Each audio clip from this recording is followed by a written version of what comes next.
Welcome to Hope Church Online and Happy New Year to you. We're going to start in 60 seconds, but let us know in the chat. Do you have any New Year resolutions? Let us know. We're about to get started.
I've searched the world, but it couldn't fill me. A man's empty praise and treasures that fade are never enough. Then you came along and put me back together.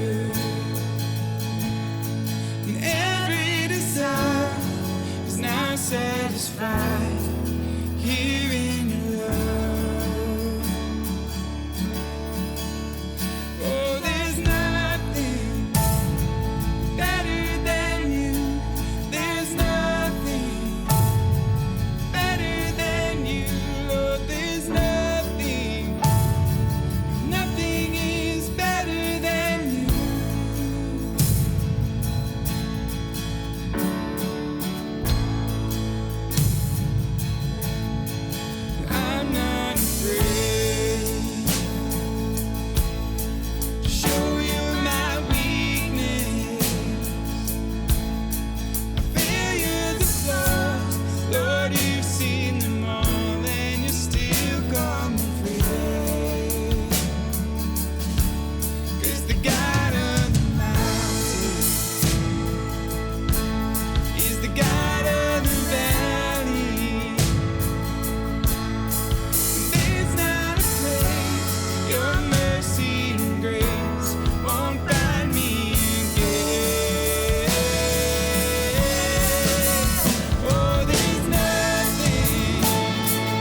Hey, welcome again to Hope Church Online. My name is Jason. I'm the lead pastor on staff. And if this is your first time with us, or if you came to our Christmas services and thought you'd check out a regular service at Hope Church, you picked a great Sunday to be here. Today, we are beginning a 5-part series called Trigger Happy.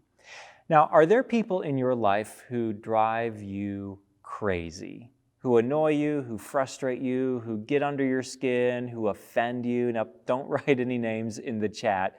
It could be someone you work with, someone who lives down the street. Maybe it's someone you read about in the news. It could be a political figure. Are there people who offend you in your life today? It's interesting how 2020 made more of those people. Now, there's a couple reasons why this happened. The first reason is because there used to be only 2 topics that you were not supposed to talk about in polite company. What were they? You're not supposed to talk about politics and religion, because if you do, people will get offended and get upset with each other. Well, in 2020, we added a third category that you're not supposed to talk about or people will get offended: science. Now, 12 months ago, I didn't know anyone who was an expert in the science of virology. Today, I know dozens of people who know all about virology. Now, in their defense, they did watch 2 YouTube videos and they listened to an entire podcast. Hashtag virtually a virologist, hashtag science expert. So now, instead of just politics and religion, we've got this unholy triad that includes science of things that offend people and make people argue. And the second reason why it's easy to let people get under our skin nowadays is because our whole culture has moved in that direction. People are easily offended today. People are quick to take offense. In fact, if you do one thing that people don't like or disagree with, they will cancel you. And we live in this world where everyone is so quick to be offended by what anybody else does. Now, when I look around and I see this, I'm not nearly as concerned about the fact that the culture around me is doing it as much as I began to notice in my own life in 2020, I began to take offense easily. I began to take offense at things that literally have nothing to do with me. So I started paying attention to the things that offend me, and here's what I noticed. A couple months ago, our oven at home broke. Now, this was an 11-year-old oven. And when I bought it, I thought, this is a great investment. Let's get the nice one, because my grandmother used the same oven for 40 years, and hers was built in 1947. So if I buy an oven built in 2009, this thing's going to last like a century. Let's get the nice one, and what a great investment that'll be until it broke 11 years into ownership. So I went to YouTube to figure out what to do, hashtag appliance expert, and it turns out that the control board that governs the system was broken. So I tore into the oven, I opened it up, I took it out, and I said, this is the part I need to replace. So I looked online for a new control board, and it turns out the manufacturer doesn't make that board anymore. But I could buy a used one on eBay for $750. Not a used oven, a used board for the oven. Or I could take the board and ship it to a company in Ohio that may or may not be able to fix it, and there are no guarantees if they try, but I'm paying them either way. So guess who I'm offended at now? General Electric.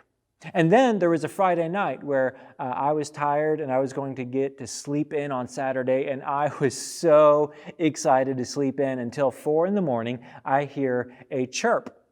And I hear a chirp because the battery in the smoke detector died at 4 a.m. And I thought, why don't they make batteries that die at 4 p.m.? Why do they always die at 4 a.m.? So now I'm offended by Duracell.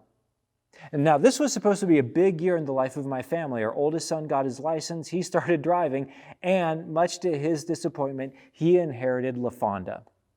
Now, if you don't know me, La Fonda is my Honda. It's a 1997 Civic that I have driven for 21 years, and now that my oldest has his license, he inherited La Fonda. And what car should I get now? Well, that was easy. I'm going to get myself a new Civic. These cars are awesome, but a few months into ownership, the check engine light came on. There was a problem with the emission system.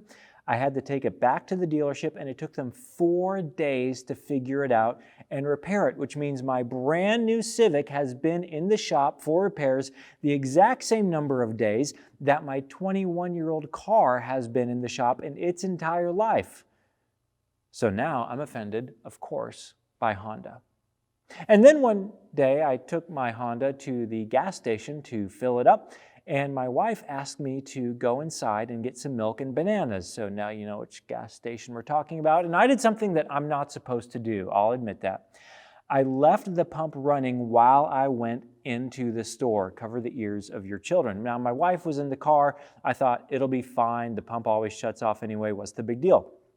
When I came back out with my milk and bananas, the pump almost shut off. It had somehow slowed to a trickle and was slowly trickling in more and more gas, even though the tank was full. So I had gasoline sheeting down the side of said Civic, and there's about a quart of gas maybe on the pavement underneath it. So now who am I offended by? Well, I would be offended by Quick Trip, but my wife won't let me be offended by Quick Trip. She's a pretty big fan, but it's on notice. It's on notice. But here's what I noticed in all of these circumstances, and I haven't even told you about the things that have to do with family members or politicians or my actual insecurities. But what I noticed this year about myself is this. If you're looking for a fence, you will find what you're looking for. If you're looking for a fence, you will find what you're looking for. And people these days are offended by pretty much anything when they're looking for it. People are offended by what the president tweeted. People are offended about the labels that Twitter put on the president's tweets warning that they might not be accurate. People are offended about whether or not restaurants use plastic straws. People are offended by masks or no masks. People are offended by the feud between Taylor Swift and Kanye West. I know that one's a burr underneath your saddle, but people are easily offended by everything these days. Now, when I noticed that I was taking offense, it didn't start by noticing how easily I was being offended by things. It started by noticing that I was exhausted. As we were going through 2020, I noticed I'm really tired. I'm worn out from this year. I'm exhausted. And at first, I said, of course you're exhausted, Jason. It's a tough year for everyone. It's a challenging year for everybody. And as a pastor, there's lots of people to minister to in this season. And I've never led in a season like this before. And if you lead anything, you've never led in a season like this before. I thought, of course I'm exhausted. What else would I be? But something didn't add up in my own mind, because if you were to come to me and say, hey, Jason, we need to take everything you're doing, scrap it and redesign it, and you need to get the same results or better, that actually wouldn't bother me. I'm weird. I'm wired that way. I would love the challenge and I would dive right into that. So I thought, what's actually going on here? So I began to think about it and pray about it, and God began to reveal to me that the reason why I'm exhausted is because I keep picking up offense. And the more offense I was picking up, the more exhausted I became. Let me illustrate it this way. When Kathy and I started in ministry, I took a position at a church in Boise, Idaho, and a couple of guys in the church asked me if I wanted to do some wilderness backpacking with them. Now, I love the mountains, I love hiking, but I had never been on a true wilderness backpacking experience. We were going to go completely off trail. We were going to bag some 10,000-foot peaks in the Sawtooth Mountain Range, just a beautiful area. So I was all excited. So I bought myself a new backpack. I loaded it with gear, threw it in the back of the Jeep. We made the 3-hour drive to the mountains, climbed an old Jeep trail, and when the Jeep got to the top of the trail, we parked it, and I opened up the back, and I grabbed my backpack. And it was all filled with all my gear, so I put it on, and we set out into the woods, into the mountains, and never looked back. Now, when I put this baby on, I'm telling you what, I just felt empowered. I felt so strong because I wasn't just hiking anymore. Look at me, I'm a backpacker, and it's 35, 40 pounds in my sack, but I didn't care. I felt powerful because all those fools on the trails, they're not doing what we're doing. We're backpacking. So I take off with these guys, and about an hour into the trip, I start to feel tired. I'm not used to having this weight on my back. The shoulders get tired. I try shifting the weight around on my hips, and that doesn't help. And about 2 hours in, I notice I'm starting to trip over rocks and trip over roots, and like, that's not normal. I'm used to hiking, but without any weight on. Now, about that time, we decided to take a break, so I take off my pack, and I'm telling you what, as soon as I took off my pack, I felt like a feather. I felt so light, so free to take that weight off, and the sweat on my back began to dry in the air, and I just felt incredible. And after resting about 15 minutes or so, when I put this pack back on, I didn't feel powerful this time, and I didn't feel strong this time. Now my muscles had cooled off, and now it really felt heavy. And I start trudging along through the wilderness, and to make matters worse, one of the guys I was hiking with, Dave, he's twice as old as me, and he was born and raised in Idaho. He's half human, half mountain goat, and I could barely keep up with this guy, and I'm kicking more rocks and tripping over more roots. And finally, at the end of the day, we get to the place where we set up base camp, and I took this pack off. And when I took it off that time, I didn't feel light that time. Do you know how I felt? Just exhausted. I felt drained from carrying around this weight on my shoulders and on my back all day long. And that's how our bodies work with physical weight. If you put on 30, 35, 40 pounds, that wears you out. In fact, for some of us, your goal this new year is to lose 20 pounds, lose 25 pounds. And if that's you, I think that's a great goal for your new year, because if you drop some of the physical weight you're carrying around, you will feel fantastic. You will feel light. You will feel easy. You'll feel great. That's a great goal. But what about the weight that we carry around in our souls? What about the weight that we carry around in our inner life? What if we could put that weight down this January and begin to live an inner life in our souls that is light and easy and free?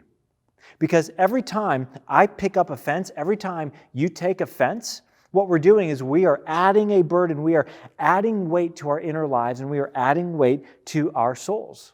So my goal for us in this series, and I will tell you right out of the gate, this is a big goal. This is an unapologetically ambitious goal, but my goal is that we would be people who learn how to stop taking offense. That we would learn how to become people who are unoffendable. That all the people and events and circumstances in our lives that trigger anger, trigger frustration, that cause you to take offense, that are annoying, that all those triggers in your life today would be changed, and that they begin to trigger gratitude in your life. That they would trigger an actual sense of peace and well-being in your life, that they would trigger happy in your life. That we would learn how to become the most unoffendable people on the planet. People who live light, people who live free, people who live with a soul like a child that is light and free from taking offense. Because the world around us is not going to suddenly change this year. Culture is not going to change this year. Public figures are not going to stop acting in their own interests rather than in the interests of the common good this year. That's still the world we walk out and still the world we live in. We walk out into that world and live in that world every day, but in our inner lives, we can learn how to drop the weight of taking offense and live lives that are free. Now, as I say that, there's possibly a couple reactions in your mind. Some of you, you don't even know if that's possible. You would say, Jason, are you telling me it's possible to never be offended?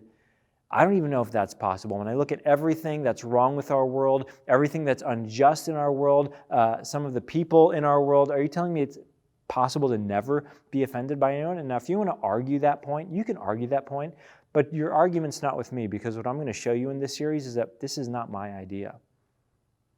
This was Jesus' idea. And the way of following him is a way that allows us to not pick up offense and carry that weight ever again. So some of you don't think it's possible. Some of us, we don't want to stop taking offense Because when you take offense, you feel like I did when I put on that backpack for the first time. You feel empowered. You feel strong. Look at me. I'm the barometer of everything good and right and true, and he's wrong and she's wrong and they're wrong, and look at me. I'm right. And when you take offense, it builds up this identity that you have of being the good person, the right person, the wise person, and you feel good about it. But if that's you, and if you like taking offense, or if you feel that's the right or the proper response to living in a broken world, I'm willing to bet that you're feeling pretty tired. I'm willing to bet that that's wearing you down. And I'm willing to bet that you're not experiencing a high level of peace and happiness and joy and gratitude in your inner life as you are someone who takes offense. So, with the balance of our time today, my goal is very simple. I want to share one big idea with you today, and then we're going to build on it for the next 4 weeks of this series. Here's what I want you to know today. God is inviting you to an unoffendable life. God is inviting you to an unoffendable life. God is inviting us to become the most refreshingly unoffendable people on the planet that seems to spin on an axis of offense. Now, just to make sure that we're on the same page and you're picking up what I'm putting down, I want to take a minute and I want to define what I mean by offense. What do I mean when I talk about taking offense? So here's my definition of offense. Offense. Something the Chicago Bears do not have. Oh, I'm sorry, that's offense. The Chicago Bears don't have offense, and some of you are offended by my joke. You should be. Their offense really is offensive. So here's my definition. By the way, I didn't even grow up here. I mean, this is just low-hanging fruit. It's right there. But here's the definition of offense. Annoyance or resentment brought about by a perceived, this is interesting, it's perceived. It could be real. It could just be perceived. It's an annoyance or a resentment brought about by a perceived insult or disregard for oneself, standards, or principles. A disregard for oneself or one's standards or principles. Now, there's a common theme that's carried by several biblical authors. This is not an isolated idea in the Bible. And the common theme is that taking offense, picking up that annoyance or resentment, taking offense is a choice. And it's a choice you make a dozen times a day, but it's a choice and you choose whether or not you pick up offense. I want to start in the Old Testament. We're going to look at several verses today with an incredibly wise man named Solomon. And here's what he wrote in Ecclesiastes chapter 7. He said, "Do not be quickly provoked." Now, today we don't use that word. We say triggered. But Solomon said, "Do not be quickly provoked in your spirit, in your inner life." Don't be triggered with emotions like anger or frustration or annoyance. Don't be triggered that way. He says, here's why. For anger resides in the lap of fools. So are you easily provoked? Are you quickly triggered? Do you pick up that offense? Solomon says something, I would never say this, I don't have the courage to say this, but Solomon says there's a reason why you're quickly provoked. And the reason why, as he says, is because you are a fool. Now, maybe he was having a bad day. Maybe he was in a bad mood that day. Well, let's look at the book of Proverbs, chapter 29. It says, "Fools give full vent to their rage, but the wise bring calm in the end." In other words, there's an inverse relationship between anger and wisdom. If you think of someone who gets angry easily, you probably don't think of that person as being a wise person. Conversely, if you think of someone who's wise, you probably don't see the quality of anger in that person. Solomon said, it's fools who are triggered easily. It's fools that take offense easily. It's fools that are angered easily. Wise people bring calm into their environment. Now, this is the reason why James, the brother of Jesus, wrote this in the New Testament, James chapter 1.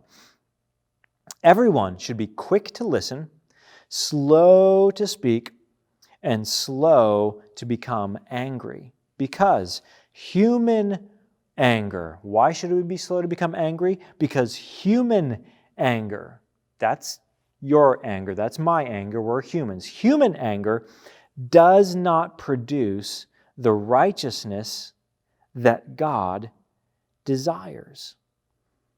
Anger does not lead to godliness. There's no connection. There's no direct flight. Anger does not lead to righteousness. Anger does not lead to godly outcomes in your life. Now, I wanted to illustrate this idea that we see in the teachings of Solomon and we see in the teachings of James. And to do that, I brought out this Jack in the Box. Now, some of you haven't heard a word I said because you've been staring at this toy the whole time, because this is the most disturbing and frightening toy ever made in the history of the world. In fact, even the advertising on this Jack in the Box is a little misleading. If you look at the guy on the tin, that looks like a happy, friendly clown. But when I actually look at the clown who pops out, he looks like he wants to hurt me. But here's why I think this toy is the best illustration for what Solomon is teaching and for the world we live in. We live in a world where people are going to turn your crank. And when they turn your crank, what's going to happen? Okay, is anyone else like morbidly terrified right now? Okay, you're not even in the room. I'm holding this thing and you're just watching on your screen. But what happens is we live in a world where people turn the crank, and eventually, after they turn the crank long enough,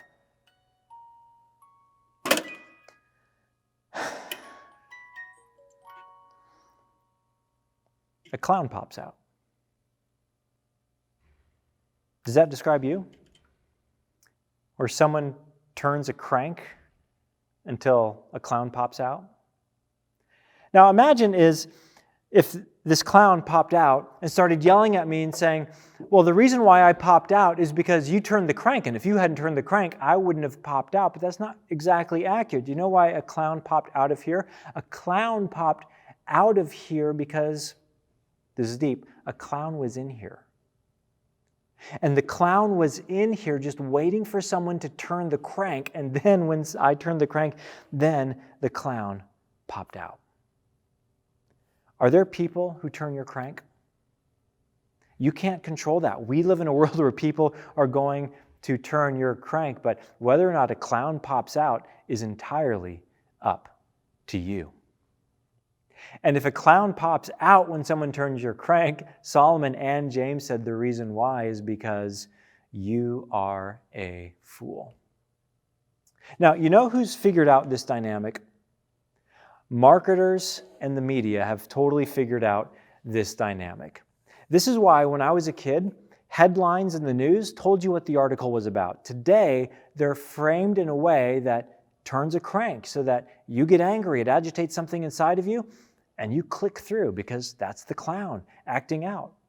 If we were a culture that took no offense, headlines would just say what the story is about. Now, as an aside, this is the reason why conspiracy theories gain traction. It's not because they're based in fact, it's because they're designed in a way that turns people's cranks, and sometimes a clown pops out. I think of a recent example from 2016 with a conspiracy theory called Pizzagate. The theory was that Hillary Clinton was operating a child sex trafficking ring out of the basement of a pizza restaurant in Washington, D.C. And a man in North Carolina, father of a couple of kids, picked up on the conspiracy theory, and it turned his crank because he didn't like Hillary Clinton, and it turned his crank because he wanted to protect kids. So one day in December, he grabbed an assault rifle and a pistol, drove to Washington, D.C., stormed into the dining room as the guests ran out of the door, went to the back and started looking for the basement where the children were kept. He shot locks off doors, explored every corner of the building, and as the police surrounded the building, he suddenly realized there was no basement, and there were no children, and this was just an ordinary pizza restaurant, and someone had turned his crank until a clown popped out. Solomon said that anger resides in the lap of fools. And when someone turns our crank, we are the ones who get to choose what's going to pop out of us. We get to choose whether or not we assume the burden of offense. Now, that's why the Apostle Paul, also in the New Testament, wrote this in Colossians chapter 3 about the matter. He said, "But now you must also rid yourself." That you take this out like last week's garbage. You must rid yourselves of all such things as these. Now, there's more than these, but he's giving us some examples. Anger, get rid of it. Rage, get rid of it. Malice, slander, and filthy language from your lips. Paul says you are the one who has the choice to get rid of anger, to get rid of offense, to drop that weight and live with a light and free, healthy inner life. Now, he was just expounding on something that biblical authors had been teaching for centuries. And one of the places we see this is in the Old Testament book of Jonah. Perhaps you know the story of Jonah and the fish, but in chapter 4, something interesting happens, an interesting conversation between Jonah and God. You see, early in the book, God had told Jonah to go to Nineveh to tell the city to repent. Jonah didn't want to. That's when he ran away. That's when the big fish came and spat him back out on shore, where he had to go to Nineveh and speak God's word to them. And when he did, they repented. And when they repented, Jonah was furious, because Nineveh, they were a violent people. They were a sinful people. They were a godless and wicked people, and they were a direct existential threat to Jonah's people, the Hebrews. They were enemies, and the Ninevites were far more powerful and sophisticated. They were more powerful and sophisticated in their military might, and Jonah's people were at risk.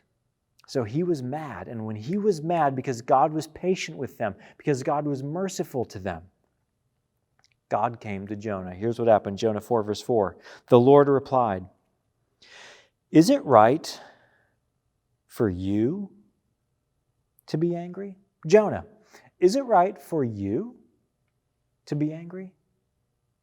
But God, they are a sinful people. I'm God. I'm aware of that. But Jonah, is it right for you to be angry? But God, they are wicked and violent. I'm God. I'm aware. But Jonah, is it right for you to be angry? But God, they're a threat to my people and they are godless. And God says, Jonah, I am far more aware of this situation than you are. But Jonah, is it right for you to be angry? Because Jonah, wasn't it just 2 chapters ago in your story that you needed me to be patient with you? That you needed me to be merciful to you? That you needed me to be kind to you? That you needed me to be gracious and forgiving to you? Jonah, is it right for you to be angry? You see, when someone does us wrong, we're so quick to point out what they did was wrong, what they did was hurtful, what they're doing is bad for America, whatever it is. But God would ask you and God would ask me, but is it right for you to be angry? I'm God. I know it's bad. I know it's wrong. I know it's foolish. I know whatever it is. I'm God. I know far better than you do. But God's question is it right for you to be angry? Because you see, according to Jesus, you and I are as morally guilty of the very same sin that the people who offend us commit. People lie to me. I could take up offense, but I've lied to people too. People mislead me, but I've misled people too. People hurt me, but I've misled people too. And I could go out there and get mad at all the murderers, but Jesus said that if I hate someone, that's the same thing as murder in my heart. I am morally equal to a murderer. Whatever someone else has done that offends me, I have also done it, and or I am absolutely capable of doing that with what lives in my heart. So, do I actually have a right to be angry? Do you actually have a right to be angry? Because to take offense at what other people do that's wrong, that's to take God's place and elbow him out of the way and say, God, I'll do the judging from here on out. I will be the one to take offense. Now, Solomon said something interesting about a better way to deal with offense than to pick it up and hold on to it. In Proverbs chapter 19, verse 11, here's what he wrote. A person's wisdom yields patience. It is to one's glory to overlook an offense. Overlook an offense. What does overlook mean? To raise your eyes to something better. To look beyond it. Not focus on that offense right in front of us, but when offense happens, not to focus on it, but to lift our eyes and look beyond it. And what is it that we are to look to? The answer is Jesus.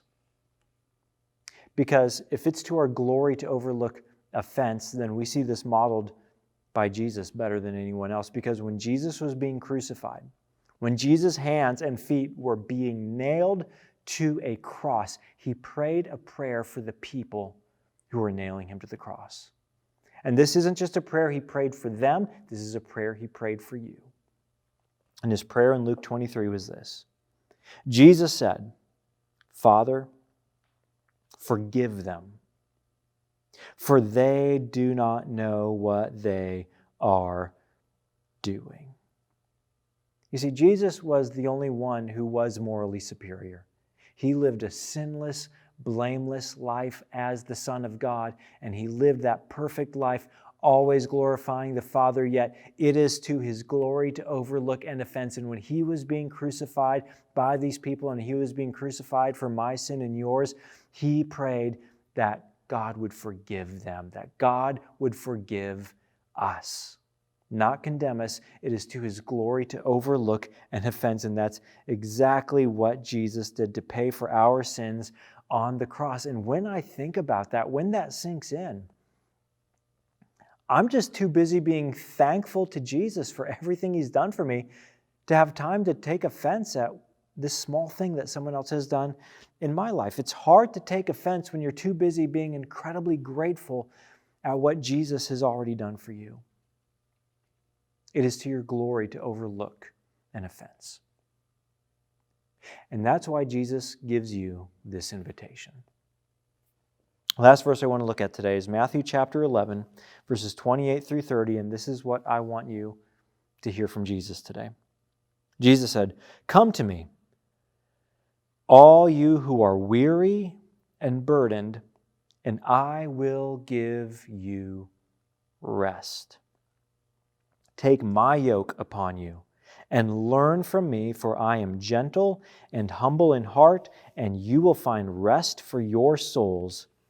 For my yoke is easy and my burden is light." My yoke is easy and my burden is light. Are you feeling worn out from carrying offense, from carrying the burden of being angry and being the barometer of morality? Are you worn out and exhausted from that? Jesus says, come to me. Follow my way. Follow my path. Put your trust and faith in me and follow me, because I have the way to live that is easy and light. Jesus invites you to follow him and live a life that you can live freely and lightly. Now, there are so many details we have to unpack over the next few weeks. Does that mean you're okay with sin? Does that mean we're passive when we don't do the right thing? No, not at all. Here's what it means. It means if someone cuts in line in front of you, you can take appropriate action without taking offense. If a politician's out there doing the wrong thing, you can take appropriate action without taking offense. When you see injustice that happens in our world with sex trafficking or abortion, you can take appropriate action without picking up the burden of taking offense. Yes, there is right and there is wrong. And Jesus acknowledged all the wrong that we do, and he took it upon himself and he paid for the sins of the world. And if Jesus prayed, Father, forgive them, while he took the appropriate action of paying for the sins of the world as his followers, we are to overlook offense, to forgive sin, and to do the right thing and take appropriate action.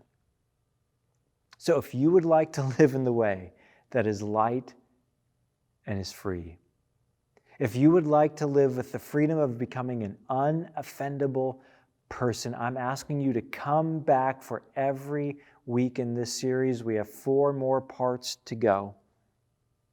Will you come back and learn the way of Jesus that will empower you to live this way? At the end of our time, we're going to put a couple of questions on the screen. You can talk about these with whoever you're watching with, or just journal them out on your own. Question 1 is, who or what offends you? And question 2 is, what would it feel like to stop taking offense? We'll pick it up there next Sunday. Let me pray. Dear Jesus, thank you that you see all things, and you see right and wrong, and you see the wrong in our own hearts and in our own lives, and you leaned into that, and you chose to take action by dying for our sins and forgiving us from that burden. You didn't take offense, you took action, and you loved us. And you invite us into your way to follow you in the life that is free and easy from taking offense. Father, no one's going to teach this in our culture. We don't see this modeled anywhere around us except in you. So help us to live like your children. Help us to be people who can overlook offense. Because not only will this glorify you, not only will this free us from the burden of being offended all the time, this is something that can change the world. So as we move forward in this series, give us your wisdom and your freedom. We ask this in Jesus' name. Amen.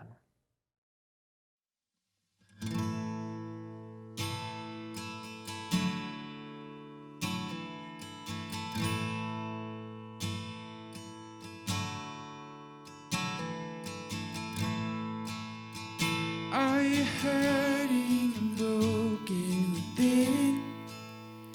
Overwhelmed by the weight of your sin? Jesus is calling. Have you come to the end of yourself? Do you thirst for a drink from the well? 'Cause Jesus is calling. Oh, come to the altar. The Father's arms are open wide. Forgiveness was bought with the precious blood of Jesus Christ.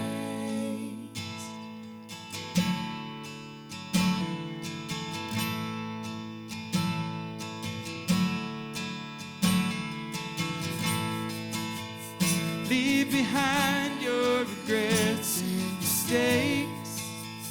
Come today, there's no reason to wait. Jesus is calling.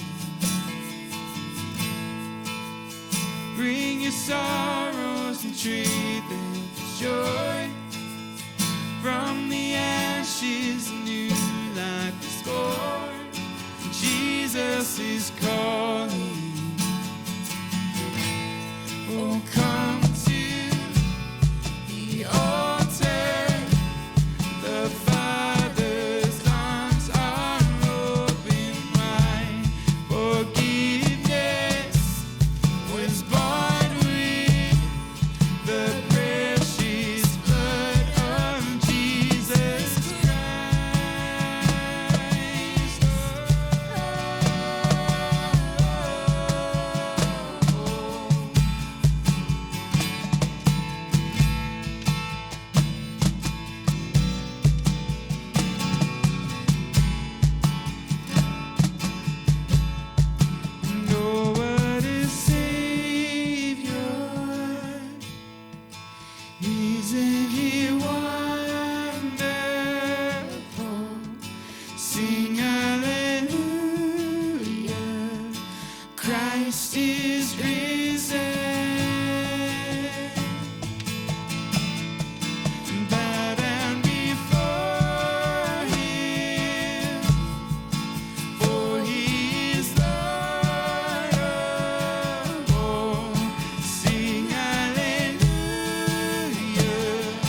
Hey, thanks again for being here as we got this new series started this new year, and I pray it's going to be a blessing for you. And I also want to thank all of you who participated in our Christmas in Lake Country celebration.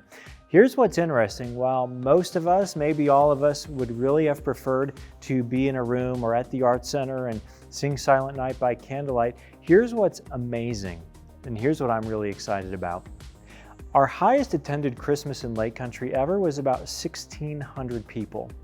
But with our online experience kits, check this out. We delivered almost 500 kits to almost 1,900 people. And we know there were so many more people who watched online who didn't even bother to order a kit. And what that means is we've never reached more people with the good news that causes great joy than we did this year. And here's why I'm really excited about that.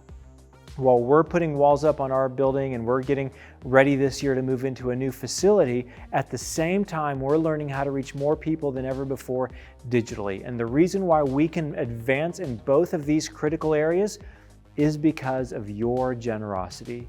So for those of you who financially support our mission, thank you for partnering with us to change lives and eternities. And if this year you would like to start supporting our mission, it's easy to do. You can text any dollar amount to the number that's on the screen, or you can click the link in the chat and go to our website and you can give there as well. However you give, thanks for helping us move forward. Well, in a few weeks, we're starting a brand new environment that's called Starting Point. Starting Point is an 8-week-long group that I lead, and it's specifically for people who are new to church, who are new to faith, or who are coming back after being away for a while. You see, everything has a beginning, and so does faith, and we're going to help you find yours in Starting Point. It starts on January 20th, but you've got to register, so get signed up. You can go to our website, or you can click the link in the chat. Next Sunday, we're in part 2 of our series, Trigger Happy, and we're going to learn the first step of how to become an unoffendable person. You're not going to want to miss, and I think you might want to invite a friend. We'll see you next time. Have a great week. God bless.